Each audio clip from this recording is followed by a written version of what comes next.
I'm sure we're wondering precisely why the live by this time of the day. Well, it's essential for us to have this conversation. And there's some things that cannot be said in my platform, on the platform I work with, due to certain security reasons. So it was important that this conversation is had in a place that, or in a space that's more comfortable, where we can adequately educate ourselves. And I'm actually doing this video. It's precisely 11 p.m. It's almost midnight. So you'll be wondering precisely what exactly is the motives for this video. So every Nigerian at this point in time, regardless of your age, needs to be concerned about Nigeria's political space. The political space determines your future, because politics determines how you are able to choose the right leader that represents your interest, that has your intent at heart, that prioritizes anything that concerns you. That's basically what politics is all about. And so that's why each and every one of us needs to be engaged. We need to be into what is going on within our political space. If you're just joining me, welcome. You can share this video, like, and subscribe to the channel. Let's grow this page together. So, what exactly is the conversation this evening? All right. So there's been quite a lot going on with the opposition political parties, the PDP and the Labour Party. The particular party of interest is the Labour Party. I wouldn't concentrate so much in the PDP because they've always been the reigning party. So it's obvious that they're struggling to play the role of an opposition. And what I mean opposition, not just by name or by title or by party affiliation, but in totality. You know that opposition radicalism, the PDP lacks it. The APC has been an opposition for a very long time, so they understand the political space and they know how to be strong oppositions that even right now, as they are the current, as a government in power, they are also playing the role of opposition. The role that the PDP and the Labour Party is supposed to play is what the APC is currently playing. Now, a couple of persons may blame the president for what is going on with the political parties. I don't think the president is at fault. Remember, this is my platform. Why I say I don't think is that I don't think any administration in power, considering that they want to go for a second term, will sit idle and think that they have the overwhelming support of majority of Nigerians without working hard for it. And when I mean working hard for it, they can apply any measure to ensure that they are at the helm of affairs, they are on top of what is going on. Do you understand? So it's surprising to hear a lot of Nigerians say otherwise. Or it's surprising to hear a lot of Nigerians believe that what they think is going on is basically some manipulation of the APC. See, this government understands what is at stake and they know how to go about it. Do you get it? So they know how to trigger you. They know how to make you talk. They know how to distract you. They're very good. Trust me, all right? Hello, every one of you. VJ, well, Super, Sebo, hi. VJ, lovely. Dr. Noka, beautiful. Thank you. Spanners, thank you so much. So, yes, thank you for joining the live video. But this is a very serious conversation. I am very passionate about my country. I'm passionate about Nigeria. We all own this country together. All right. And we cannot sit idle and allow certain elements come in and take over the entire space, entire political space to our detriment. I don't know if you understand what I'm saying. So here is the thing. The Nigerian government has been a government that has gone through its own challenges. Trust me, it has its challenges. It's a peculiar country, but it has its challenges. The question now is, what about Nigerians themselves? How are they modifying themselves to the current state or to the current dispensation rather? How are they modifying themselves to what is currently going on? So here is what happens when you are not conscious of your political environment. You get isolated, you get sidelined, you are literally not able to get to be part of something unique. Do you get?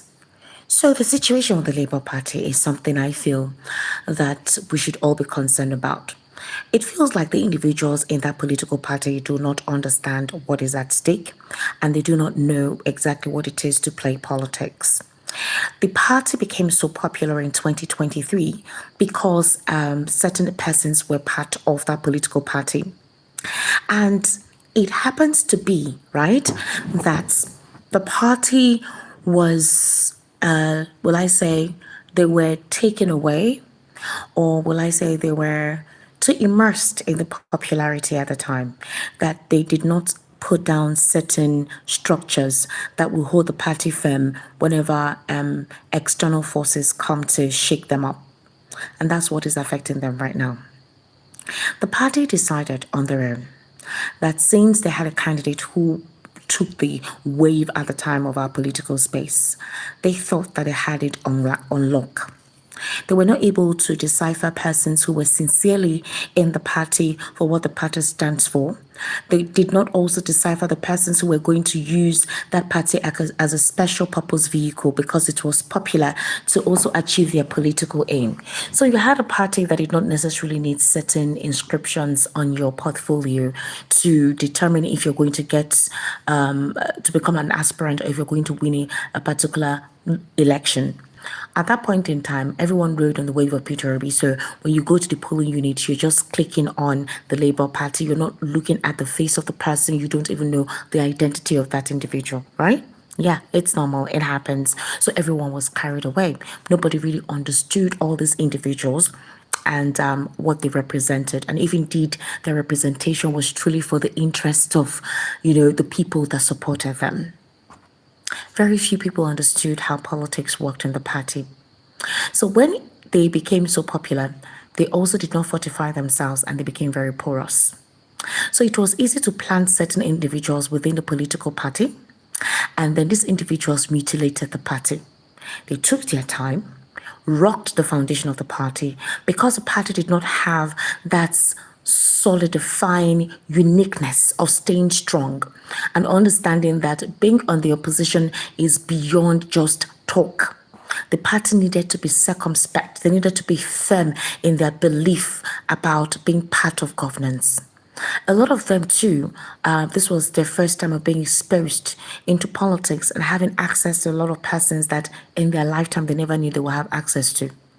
That was basically what decapitated the Labour Party.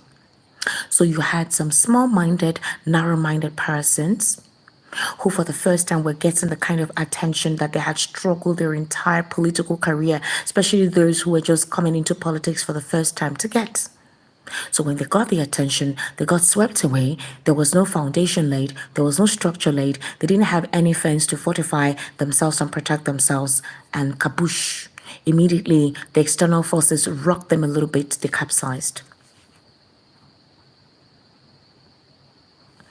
So I don't think any Nigerian who is actually focusing on good governance would be happy with the current dispensation. And the government in power, I don't know if they decide not to understand the plight of a couple of Nigerians that oppose them beyond them thinking that people are not happy that their brother is in power. I wish they understood. I wish they really understood what is at stake. But at this point in time, they don't care. Their brother is in power. Whatever protection, whatever way they need to defend him, they would defend him. I really wish they would call him out sometimes. I know it's all about he's my tribe's person now.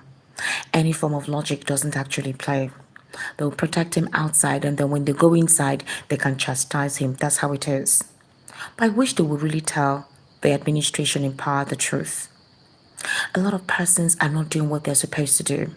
Certain persons occupying certain positions, ministerial positions, some working within the inner cabinet of the president, they're novices. They don't even know what they're supposed to be doing. And that is why it is telling.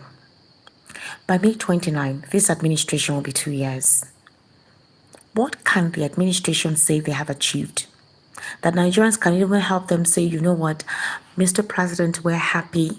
We like the fact that you've been able to help us. We're happy that you've been able to do certain things to make life a little bit better. All we hear are the statistics that things are better, but in reality, that's not the case. So, You as a Nigerian, what do you intend to do? For example, Julius Abure is really angry that Peter Obi and Alex Otti are not showing him support, even if he knows that his tenure as the Labour Party chairman has expired. Julius Abure knows the truth. Trust me, he does know the truth. Unfortunately, he doesn't want to ply with the truth. He feels betrayed that Peter Obi and Alex Otti, whom he felt he showed support to at the time when they were in good terms, should have shown him support now that some party members are not happy with him.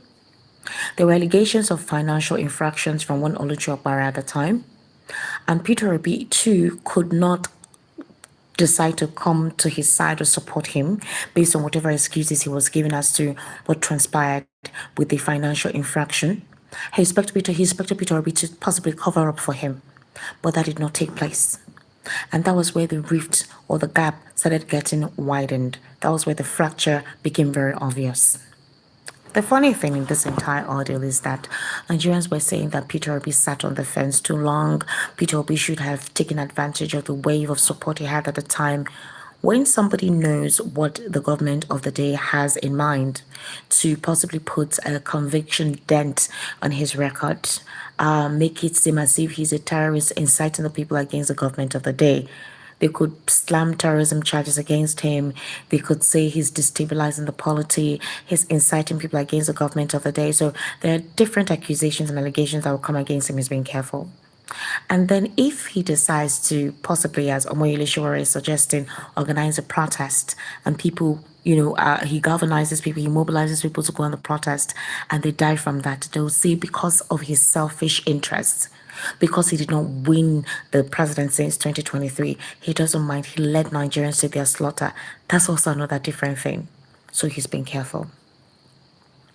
Now, what happened? What is this implosion? So last week, we saw a particular story across some media platforms that Inec had re-enlisted Julius Abure as the chairman of the Labour Party with a court order that wasn't defined. There was no name to the court order. They did not say who or what, who attributed, who legalized whatever court order, but we just had the court order was actually given for Julius Abure to be re-enlisted. And Nigerians were like, from where to where? When did Supreme Court give their ruling? When did has INEC looked through the CTC copy to actually say, okay, indeed, based on the CTC copy, Julius Abure had been re-enlisted? It was at that point in time that INEC now released a particular notice on its platform on X, detailing that all the news and stories that we're seeing on there are the works of mischief makers and it's not the truth. So the question, however, Nigerians were asking INEC is, how long does it take you to go through the CTC copy and understand what it means, properly interpret it, so that people who want to follow up with the party and whatever that needs to be done within the party can be done? So INEC is taking their time in having to look into this matter and possibly, based on the Supreme Court ruling, identify what needs to be identified, which is possibly the Nenadi Usman Committee. So INEC has been quiet. So Nigerians are now saying there is a reason why INEC is quiet.